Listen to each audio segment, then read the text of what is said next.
नमस्कार मैत्रिणींनो, मी जयश्री होम किचनमध्ये तुमचं मनपूर्वक स्वागत आहे। आज आपण बघणार आहोत प्रसादाचा शिरा कसा बनवायचा ते। तर त्यासाठी लागणारे साहित्य, एक वाटी मी रवा घेतलेला आहे, त्याचबरोबर तूप घेतलेला आहे, बदामाचे काही काप, वेलची आणि खोबऱ्याचे काही काप घेतलेले आहेत। तर बनवायला सुरुवात करूया।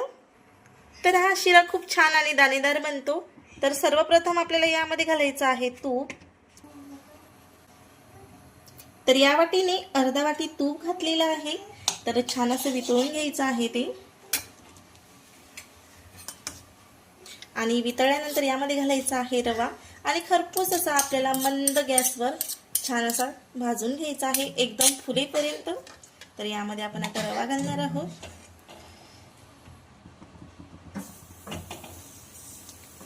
तर एक वाटी रवा घातलेला आहे आणि छान मीडियम गॅसवर हा फुलेपर्यंत आपल्याला फ्राय करून घ्यायचा आहे।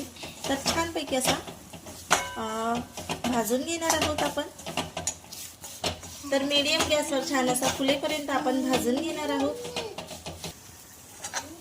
सारखं असं हलवत आपल्याला छानपैकी फुलेपर्यंत असा भाजून घ्यायचा आहे हा रवा। तर मस्तपैकी भाजून घेणार आहोत आपण। तर इथं बघू शकता मस्तपैकी आपला रवा असा छान फुललेला आहे। फुलेपर्यंत मी छानपैकी असा भाजून घेतलेला आहे। तर एका प्लेटमध्ये आपण हे ट्रान्सफर करून घेणार आहोत। तर छान भाजलेला रवा आपल्याला एका प्लेटमध्ये काढून घ्यायचा आहे। ज्या वाटीने आपण रवा घेतलेला होता त्याच वाटीने आपल्याला 2.5 वाट्या पाणी घ्यायचं आहे।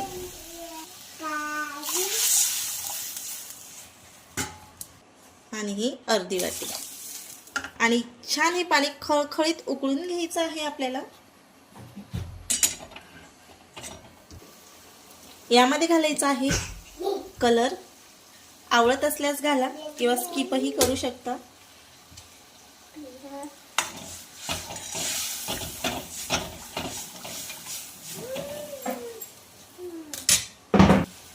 तर याच वाटीने आपल्याला पाऊण वाटी घालायची आहे साखर।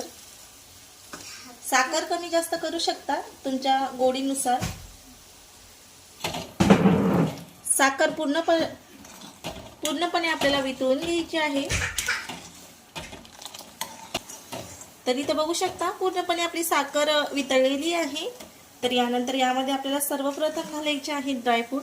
तर इथे मी बदाम घेतलेले आहेत, नारळाचे काप आणि वेलची घेतलेली आहे, हे यामध्ये घालणार आहोत। त्यानंतर यामध्ये आपल्याला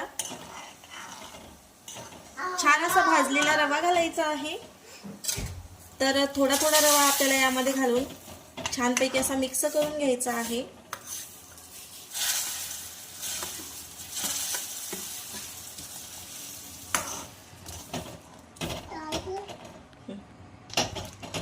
तर छानपैकी असं मिक्स करून घ्यायचं आहे आणि मीडियम गॅसवर आपला ह्या प्रसादाचा शिरा छान शिजून घ्यायचा आहे। एकदम मऊ आणि दाणेदार होतो।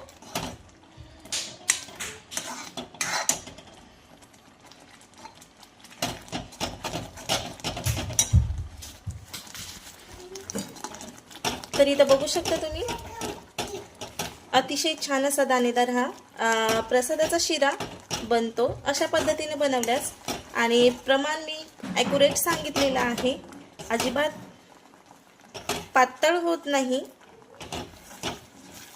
किंवा चिकट सुद्धा होत नाही। छान असा दाणेदार रवा बनतो। तर मस्तपैकी 2-3 मिनिटं मंद गॅसवर आपण हा रवा शिजून घेणार आहोत। तर रवा छान मिक्स करून झालेला आहे। गॅस आपल्याला मंद करायचा आहे आणि यावर आपल्याला झाकण ठेवायचं आहे, जेणेकरून वाफीने हा रवा छान असा फुलून छान होईल। तर आपण 2 मिनिटं आपण झाकण ठेवणार आहोत।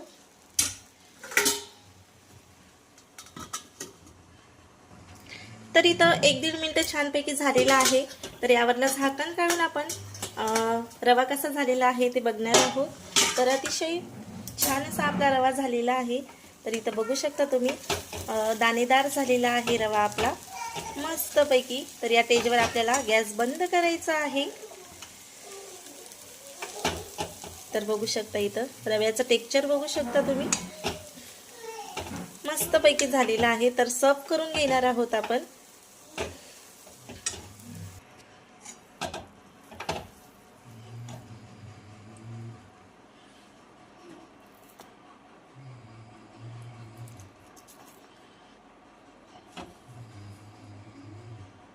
तर अतिशय छान असा आपला प्रसादाचा शिरा झालेला आहे. इथं बघू शकता एक एक दाणा असा सुटसुटीत झालेला आहे.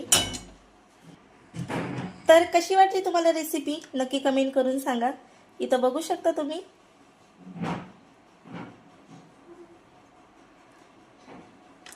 तर कशी वाटली तुम्हाला रेसिपी नक्की कमेंट करून सांगा. आवडल्यास लाईक शेअर सबस्क्राईब करायला विसरू नका आणि असेच माझे छान छान व्हिडिओ बघत राहा.